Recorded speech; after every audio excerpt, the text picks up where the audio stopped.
Video में हम बात करेंगे उत्तर पश्चिमी भारत के ज़्यादातर राज्यों में बारिश होने की संभावना दिखाई दे रही है, जिसकी वजह है कि एक के बाद एक लगातार सक्रिय पश्चिमी विक्षोभ पहाड़ी राज्यों पर पहुंचेंगे, जिसके प्रभाव से मैदानी राज्यों में भी बारिश होने की संभावना है। और साथ ही बंगाल की खाड़ी, अरब सागर दोनों में मजबूत सिस्टम यानी कि चक्रवाती सिस्टम बनने की संभावना भी है, तो उस पर भी हम बात करेंगे। सबसे पहले उत्तर पश्चिमी भारत पर WD के इम्पैक्ट से किन राज्यों में बारिश होगी, इस पर चर्चा करें। 15 अक्टूबर को एक सक्रिय पश्चिमी विक्षोभ आ रहा है, जिसके प्रभाव से आप यहाँ पे देखेंगे पर्वतीय राज्यों के साथ साथ मैदानी राज्यों में भी बारिश होने की संभावना है। यानी कि 15 से 17 अक्टूबर के दौरान एक पश्चिमी विक्षोभ रहेगा। उसके बाद 18-19 अक्टूबर को एक नया पश्चिमी विक्षोभ भी आएगा, जिसके चलते भी मैदानी राज्यों में बारिश होगी। 15 से 17 अक्टूबर के बीच में जम्मू कश्मीर, लद्दाख, हिमाचल और उत्तराखंड में हल्की बर्फबारी के साथ बारिश की गतिविधियां भी यहाँ पर देखने को मिलेगी। मध्यम दर्जे की बारिश यहाँ पर होने की संभावना है।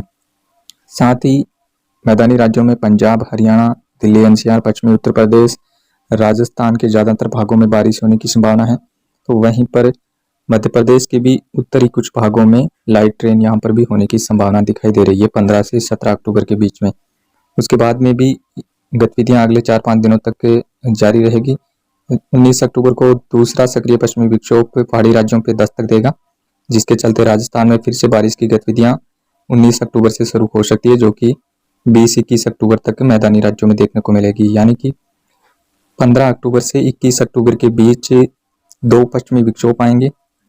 इन दोनों पश्चिमी विक्षोभ के प्रभाव से पहाड़ी राज्यों के साथ साथ मैदानी राज्यों में यानी कि हरियाणा, पंजाब, राजस्थान, उत्तर प्रदेश के ज़्यादातर भाग और साथ ही मध्य प्रदेश और कुछ एक जो यानी कि नॉर्थ गुजरात के इलाकों में भी बारिश हो सकती है यहाँ पर, लेकिन हल्की वर्षा देखने को मिलेगी। बहुत ज़्यादा बारिश यहाँ पर होने की संभावना है नहीं, लेकिन पंजाब, हरियाणा, राजस्थान और पश्चिमी उत्तर प्रदेश में अच्छी खासी रेनफॉल एक्टिविटी यहाँ पर होने की संभावना रहेगी।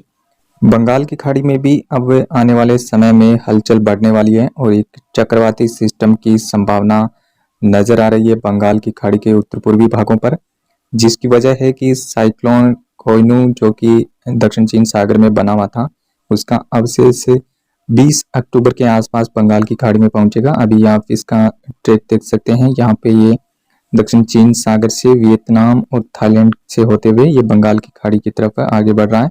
और जब ये सिस्टम बंगाल की खाड़ी में पहुंचेगा तो उसके बाद इसके इंटेंसिफिकेशन होने के चांसेस काफ़ी ज़्यादा हैं और हो सकता है ये बंगाल की खाड़ी में पहुंचने के बाद 20 से 22 अक्टूबर के बीच में साइक्लोन तेज का रूप ले सकता है, जो कि कैटेगरी 1 तक जाने की इसकी संभावना रहेगी।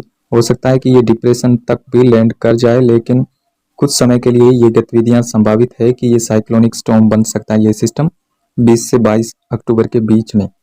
इसके बाद अगर हम बात करें बंगाल की खाड़ी के अलावा अरब सागर में भी एक सिस्टम बनने की संभावना है, जो भी काफ़ी स्ट्रॉन्ग वेदर सिस्टम बन सकता है। अरब सागर में लक्षद्वीप और आसपास के भागों पर 14-15 अक्टूबर के आसपास एक चक्रवाती हवाओं का क्षेत्र डेवलप होने की संभावना है और यही सिस्टम 20 अक्टूबर यानी कि 19-20 अक्टूबर के आसपास कम दबाव के रूप में तब्दील हो जाएगा और उसके बाद 20 से 22 के बीच में ये सिस्टम डिप्रेशन बनने की संभावना है और उसके बाद जल्द ही ये सिस्टम अगले 24 से 48 घंटे तक डिप्रेशन से साइक्लोन बनने की भी इसकी संभावना दिखाई दे रही है, जो कि आप यहाँ पे देख सकते हैं। ये सिस्टम 22 के 24 के बीच में साइक्लोनिक स्टॉर्म बन सकता है और इसका ट्रैक भी आप देख सकते हैं। ये उत्तर पश्चिम की तरफ आगे बढ़ रहा है, यानी कि इस सिस्टम का गुजरात की तरफ भी आने के चांसेस रहेंगे, साथ ही ओमान की तरफ भी ये सिस्टम आगे बढ़ सकता है, लेकिन अभी इसका ट्रैक फाइनल नहीं है।